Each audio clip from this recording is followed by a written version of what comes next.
devotees. All glories to Srila Prabhupada. Hare Krishna, Krishna Krishna, Hare Hare. Hare Rama, Rama Rama, Hare Hare. All glories to Srila Prabhupada. All glories to Sri Bhagavad Gita Grantaraj Ki Jai, Haribol. So today we are reading from chapter 2, text 55. And this is a very, very nice verse. It says,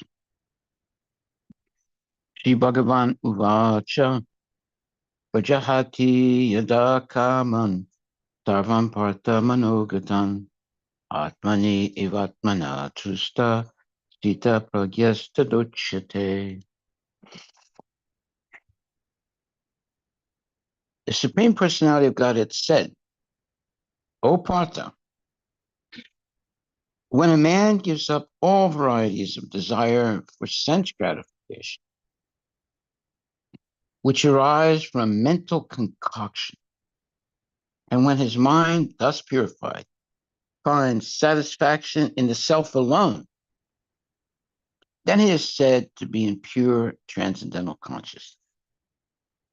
Purport by His Divine Grace, A.C. Bhaktivedanta Swami Prabhupada. The Bhagavatam affirms that any person who is fully in Krishna consciousness or devotional service to the Lord has all the good qualities of the great sages. Whereas a person who is not so transcendental situated has no good qualifications, because he is sure to be taking refuge in his own mental concoctions. Consequently, it is rightly said herein that one has to give up all kinds of sense desire manufactured by mental concoction. Artificially, such sense desires cannot be stopped. But if one is engaged in Krishna consciousness, then automatically sense desires subside without extraneous efforts. Therefore, one has to engage himself in Krishna consciousness without hesitation. For this, devotional service will instantly help one onto the platform of transcendental consciousness. The highly developed soul always remains satisfied in himself by realizing himself as the eternal servitor of the Supreme Lord. Such a transcendentally situated person has no sense desires resulting from petty materialism. Rather, he remains always happy in his natural position of eternally serving the Supreme Lord. Srimad Bhagavatam, Bhagavad Gita, Grantaraj Ki Jai, Srimad Srila Prabhupada Ki Jai. So this is a very, very nice verse. And it says, the Supreme Personality of Godhead said, O Partha, O Arjuna, when a man gives up all varieties of desire for sense gratification, which arise from mental concoction, and when his mind, thus purified, finds satisfaction in the self alone, then he is said to be in pure transcendental consciousness. So if we look at this translation, it is very profound. Why? Because it explains how a person can become pure transcendentally, pure, and can attain pure transcendental consciousness. And why? How is that? Well, when one gives up all varieties of desire for sense gratification, which arise by mental concoction. So that's a very important statement there. Mental concoction is whatever we assume in different types of desires we may have, different type of hopes and dreams we may have. Uh, Usually all these things are concocted. They're made up. They are, uh, let's say, will of the wisp desires that come into the mind.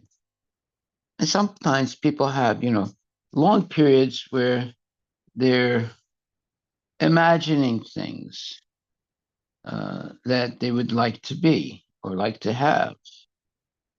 And sometimes uh, their mind always wavers into that dream-like state. Oh, it'd be so nice if I had this or that. And they sort of daydream. And it gives them a little bit of solace. Even if they can't have something, they can dream about having it, right? And they can uh, try to, get those things that they want and plan for it and meditate on it. So, uh, therefore, it says, however, when a man gives up all varieties of desire for sense gratification, which arise from mental concoction. Now, that's a very important word, mental concoction. It's things that just appear in our mind. We concoct them. We might not be able to do these things, but we dream or we uh, think that we can do different things, and we meditate on them. There are people meditating on all kinds of crazy things all the time. They might not reveal their mind, but they often have different, let's say, dreams or different desires that they think about and wish that they had. Or sometimes they pretend that they have. There are a lot of pretenders in the world today. They get nicely dressed and they pretend to be someone who they're not. And oftentimes they can get away with it for some time. Uh, there was one man who claimed to be someone who was dead. Imposter. Huh? Imposter. Yeah. And everyone was surprised. See if you can find it on the internet. A man pretends to be someone who died. There's all kinds of strange things that happen in life.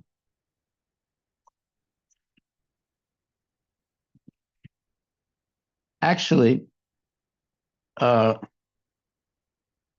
the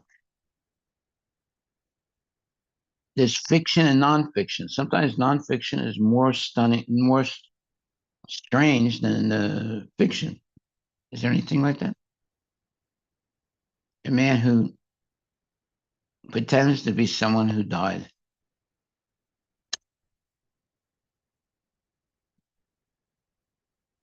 Okay, so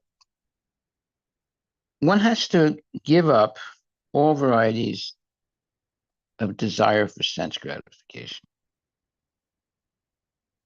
And where did these desires come from? They're mental concoctions. They're things that we muse about, M-U-S-E. Let's look up that word muse, M-U-S-E. We muse about things. We dream about things. And the dream gets so intense that we actually sometimes believe it, even though it's not true. And sometimes people pretend to be someone that they're not. And sometimes they get away with it for years. And then eventually they get caught. So what does it say? Person or personified force who is the source of inspiration for a creative artist. And what word is that? Muse. Muse, yeah. They pretend to be someone or something. Read that again. So there is a noun and there is Okay. a absorbed in thought. Muse, yeah. Absorbed in thought. Yes. That is verb. Yeah. Noun is a person or personified force who is the source of inspiration for a creative artist. Yeah, the first definition is the right one. Be absorbed in thought. They're absorbed thought. Yeah. In other words, they are absorbed in something that they cannot achieve, but they're meditating on it. You know. Meditate, ponder, or ruminate. Yeah. Yeah, so they're meditating on something that they cannot achieve, but by meditating on it, gives them a little bit of solace, or gives them a chance to think that they could do something. Suggests a more or less focused daydreaming. Daydream, yes. Focused daydreaming. Yes. Yes. Example, mused upon childhood joys. Okay, they're remembering their childhood happiness. Yeah. Okay, so and all this is usually based on sense gratification. However, here, this verse is saying, Prajahati yada kamam sarvam partamanogata. When a man gives up all varieties of desire for sense gratification, which arise from mental concoction, and when his mind, thus purified, finds satisfaction in self alone, then he is said to be in pure transcendental consciousness. So, how do you find satisfaction in the self alone? Well, first of all, you're satisfied by who you are. You don't have to dream about being someone else. You're satisfied with who you are and what situation you're in life. You don't muse or dream to be something else or someone else, and you're not envious of anybody else that has something that you don't have. You don't covet anything. You're just satisfied with who you are, and whatever you have, you're satisfied with it. Right? Now, how can you do that? Because some people are never satisfied. You take someone like Elon Musk, he's never satisfied. He always wants more and more and more and more. And there are a lot of people like that today. They're not satisfied. They want more and more. So you can only have that, what you would call, uh, be self-satisfied when you're Krishna conscious, because you realize that you have a certain position in this world based on previous karma. And if you engage in devotional service, actually having devotional service keeps you satisfied. You're not dissatisfied. And you can become free of your previous karma by performing devotional service. There's no other way of being free from previous karma. Now, the previous karma can be usually a mixed bag of good and bad, but you're satisfied by chanting Hare Krishna. You become satisfied with whatever your position is in life. As long as you can chant Hare Krishna and hear Bhagavad Gita and associate with devotees, go on Sankirtan, preach, regardless whether you're rich or poor, you'll be satisfied. Other people are always desiring more things, new gadgets, bigger houses, bigger cars, bigger this, bigger that, more food, and all these different mores. And even with that, they're not satisfied. So that's why it says here,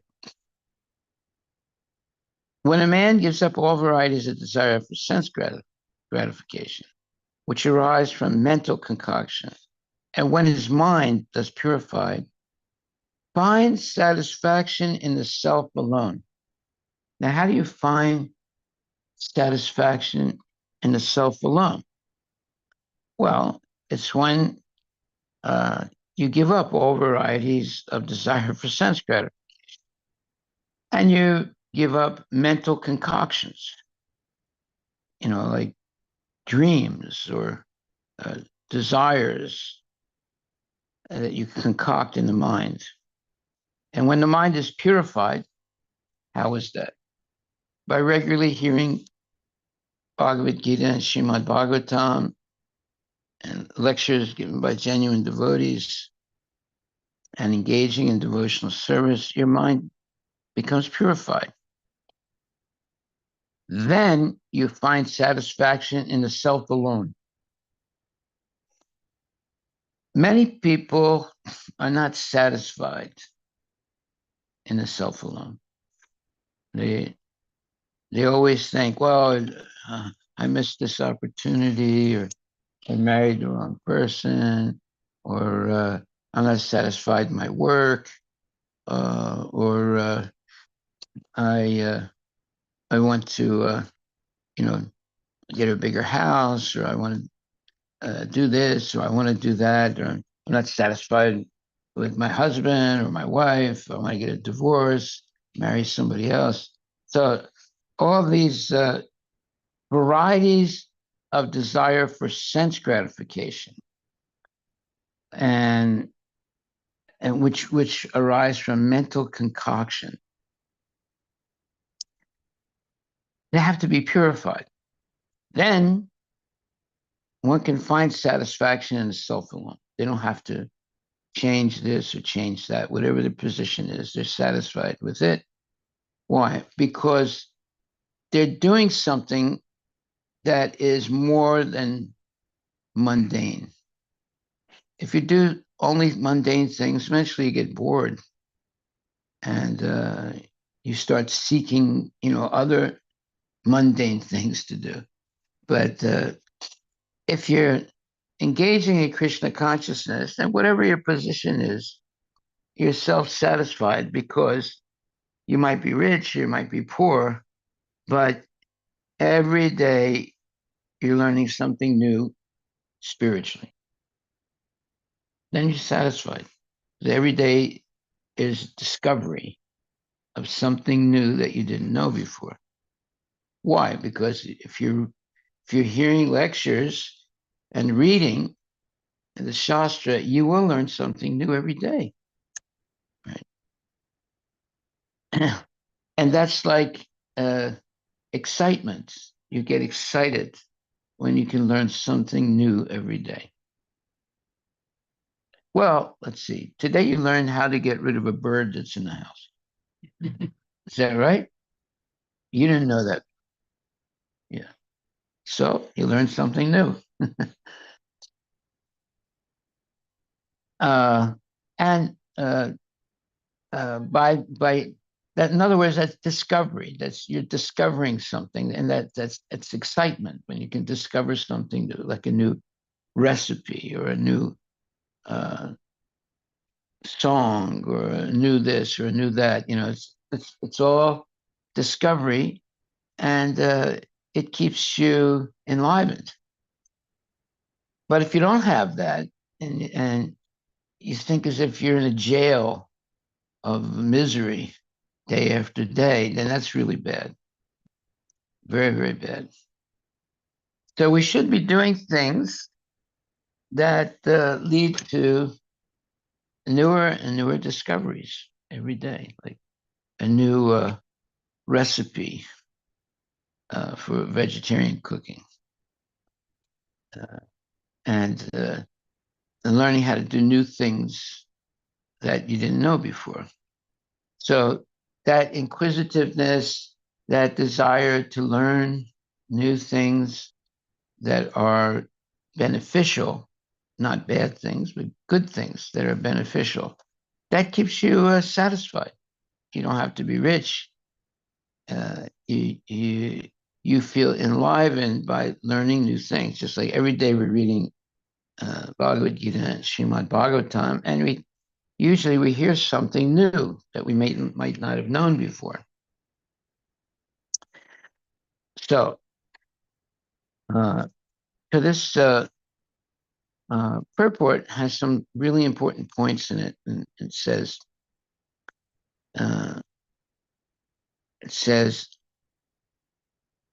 when one gives up all kinds of sense desire manufactured by mental concoction, that's important. You mentally concoct. What is that? Like one time, I was speaking to this. There was a black person, and I said to him, I said, "What do you want to be in life?" And he said, "Well,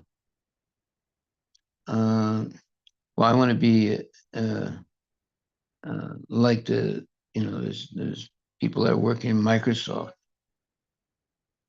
So I asked him, I said, "What are you doing to get to that point?" He said, "Well, I'm smoking a lot of marijuana." Yeah, he said that. I said, "Well, why do you say that by smoking marijuana you can get into Microsoft?" He said, "Well, because I heard that 75% of the Microsoft employees are smoking marijuana." Now you see, completely false.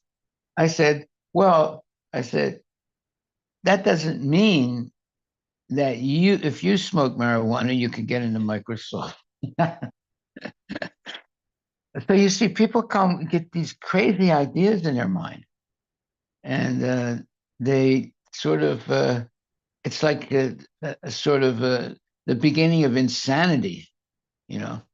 Uh, it's a person who thinks, the more, because he heard, of course, whatever he heard was not true, right?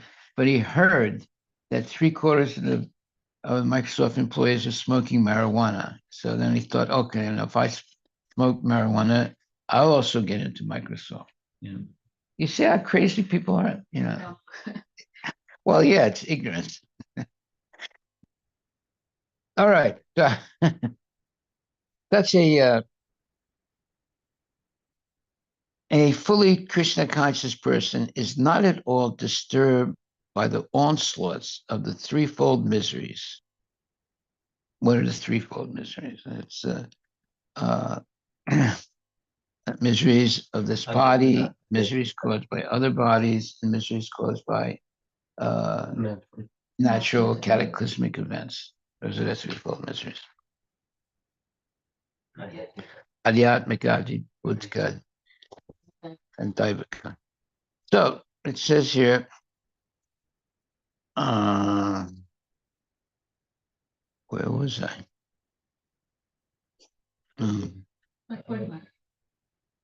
Yeah, I know. Mental concoction. Yeah. One second. Yeah, so artificially, such sense desires cannot be stopped. But if one is engaged in Krishna consciousness, then automatically sense desires subside without extraneous efforts. So these sense desires, right, one has to give them up. And it says here that, it says in the Bhagavatam affirms that any person who is fully in Krishna consciousness or devotional service to the Lord has all the good qualities of the great sages. Whereas a person who's not so transcendentally situated has no good quality because he is sure to be taking refuge in his own mental concoctions. Now, that's a very, very correct statement.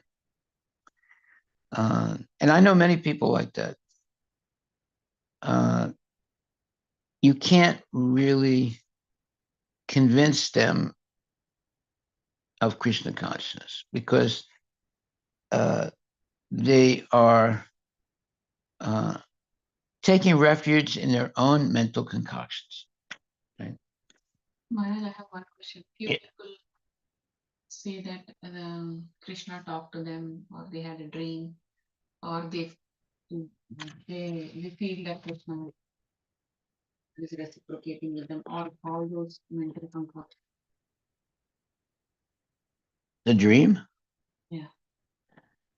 Well, sometimes dreams are valid, sometimes. But are these devotees or are these your outside people? Both, Maharaj. Devotees are saying that, and Yeah. there is different stages in bhakti, right? Like when you get to the stage of bhava, spontaneous attraction to the Lord, you feel that the Lord, you're feeding the Lord, or you're reciprocating with the Lord. So all these are in our mind or mental state, or is this beyond that? Okay. That's a good question. Frankly speaking, anyone who says that they're communicating with the Lord is lying. Right. If you can communicate with the Lord, you don't tell everyone you're doing it. It's a private thing. Yeah. People will understand as time goes on that you're let's say been blessed somehow or other. But if you brag about it, well, I'm talking to the Lord, you know. Last night, Jesus Christ came into my kitchen and sat down and had a cup of coffee with me. And I was talking with him. You know, I mean, these like crazy things. See? So if you do have that type of intimate relationship with the Lord, you don't talk about it. You don't talk about it. Yeah. People might be able to see over time that there's something special about you, but you don't tell them. Every night I sit down with my coffee in my kitchen, and Lord Chaitanya comes, and we have a long discussion.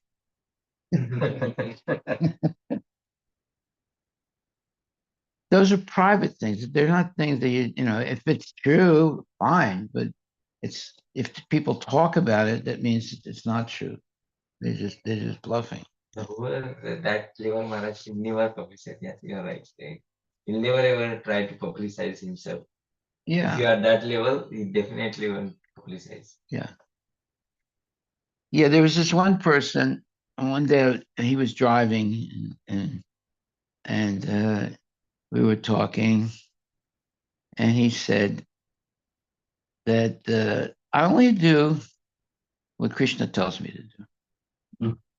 I said, "Oh, that's interesting.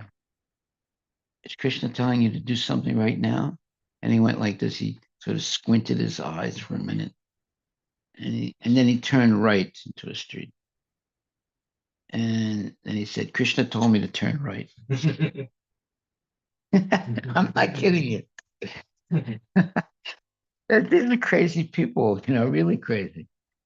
So, I mean, they get away with it, I guess, for some time, but it'll catch up to them because no one will believe their craziness.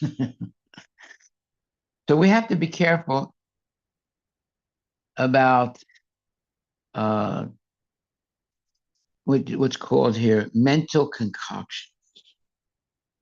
Mental concoctions, a very important thing. Like sometimes people think that they have supernatural powers and they're able to curse some. This was, there was this one lady called Manushag, that's the Armenian name. The English name that would be Violet. And she was one of these people that thought that they had like supernatural powers, right? But to curse people, right? And if she ever got angry at anyone, then she would, do her whatever voodoo or whatever it was to curse them, believing that she had this type of power. Right? You ever meet anyone like that? Yeah, there are a lot of places now in India. People avoid talking to some people because Some they black think that magic. they have the black magic or something like they can Yeah, India must be do full of. something. Yeah, whatever they say generally Yeah, happens. yeah. So you try. I mean, yeah. Uh, The tongue, so in Maharashtra, in the Kali Chip means basically whatever you say sometimes bad, that happens. So people over a period of time got experience of that, so they try to avoid these people. Whatever they say, What were sometimes you it going to comes say? true. What were you going to say? yeah, they basically whatever they say, Maharaj. Generally, they always say negative thing, and whatever they say, it just happens. Does it happen? It happens most of the time, and people try to avoid going to their house, or when they see them, they just avoid them and they just run away. Kind of. Yeah, no, see, I'm glad we brought this up. There are always going to be people like that. Right? But if you have complete faith in the holy name and just chant Hare Krishna, then no curse can touch you. It's when you're not Krishna conscious that those curses can touch you. They can affect people. It's like Bhaktivinoda Thakur, there was this one so-called great pundit who was a scoundrel, he was having sex with people's wives because he claimed to be, God or something. And so the husbands would bring their wives to him. He would have sex with them, and he said, "Well, now they're purified or something, some crazy thing."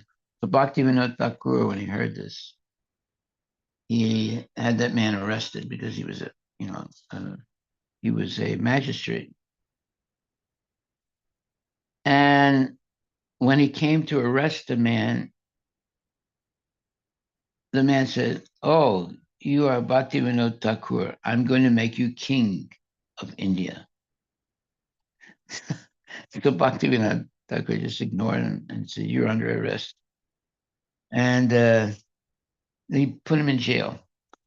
And as soon as he put him in jail, then Bhaktivinoda Thakur and his family got sick. And then Bhaktivinoda's wife got really upset with him and said, "See, you put this man in jail, and now we're all sick." He said, "I don't care." He said, "I don't care. I'm not going to let him out. We can all die. I don't care. I'm not going to let him out." So, obviously the man had some powers, right? So then he decided to shave his head.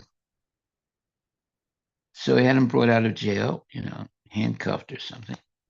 And he sat him down and he told one of his, workers, shave his head. And they all refused. They were afraid. So Bhaktivinoda himself shaved his head because usually they have the power in their hair. He shaved his head and then put the guy back in jail. And then the guy committed suicide. He was completely defeated by Bhaktivinoda Thakur. So, yeah, there are. And how do people develop those black magic powers? It's by doing successive evil things. The more evil things you do, the more powerful you get. Now, some people get power by doing good things, right? But other people get power by successively doing evil things. And the more evil things they do, the more power they get. So those are the type of people you have to really avoid, because ultimately they will, kill people also, or babies, or something. Because the more evil things they do, the more power they get. You know, they'll eventually get caught, of course, but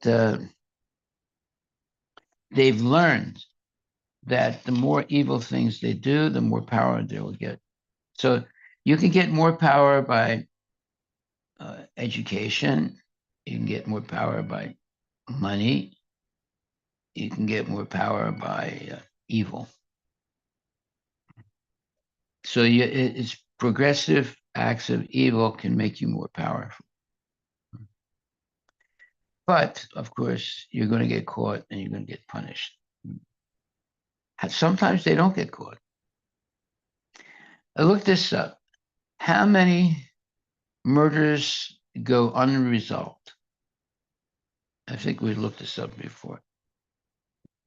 How many murders are there in the United States where they never catch the perpetrator?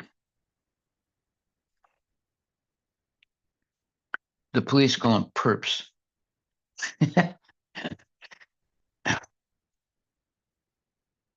You'd be surprised. I think it's more than 50%.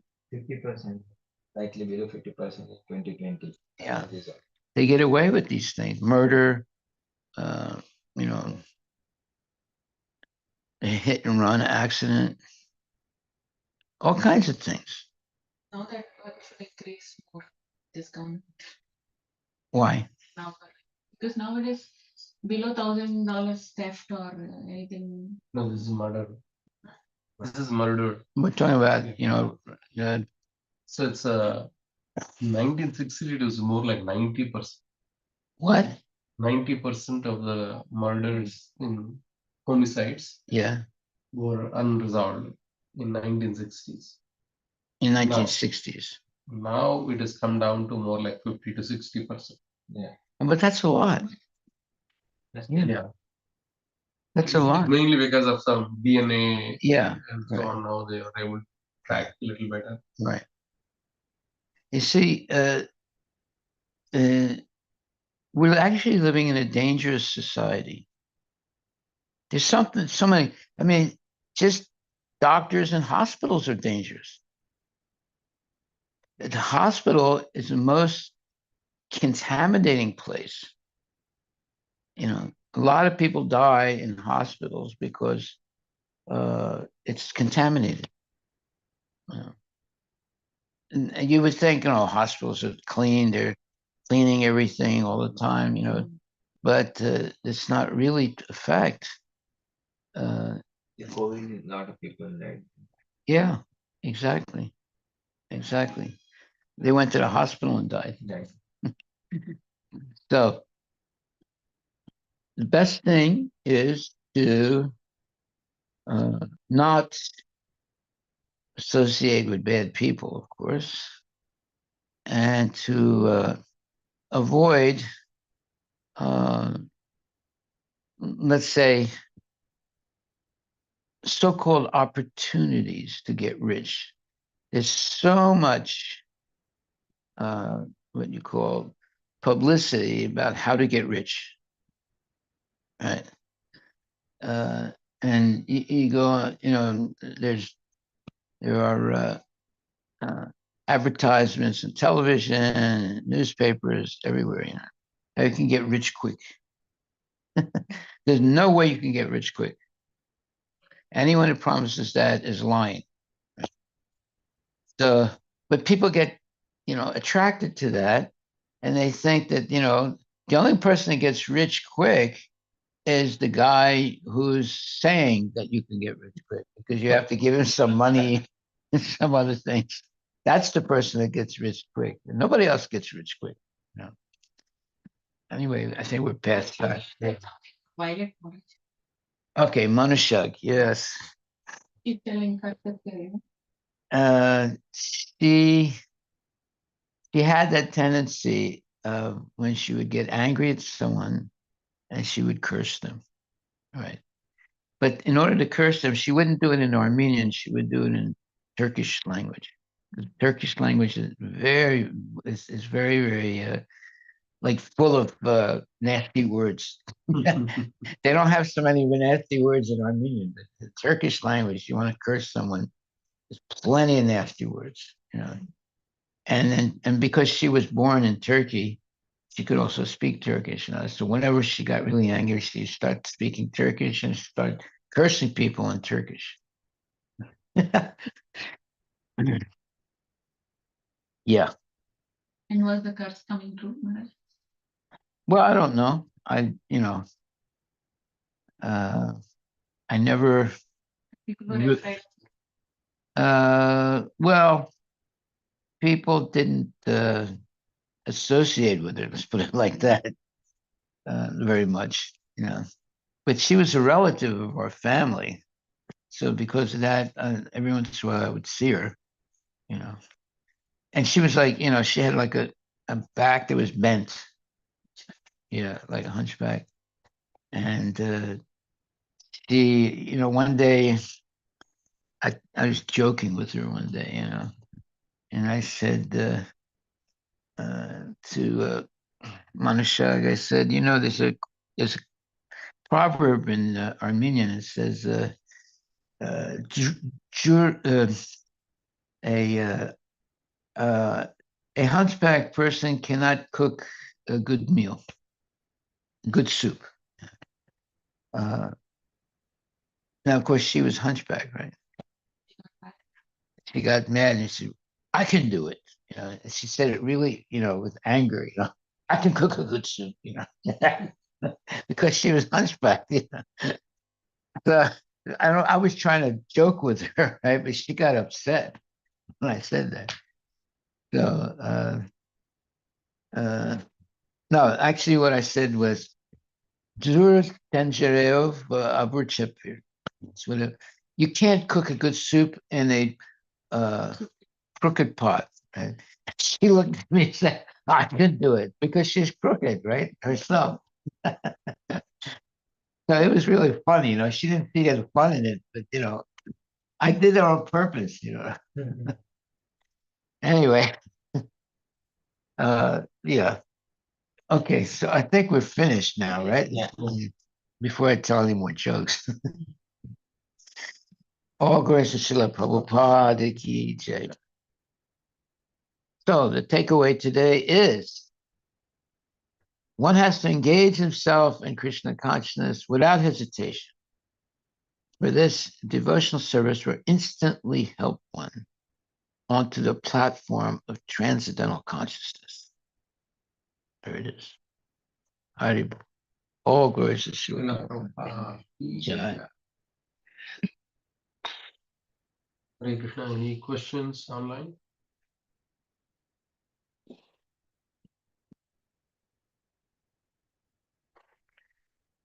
Okay, we will see you in the morning. Hare Krishna.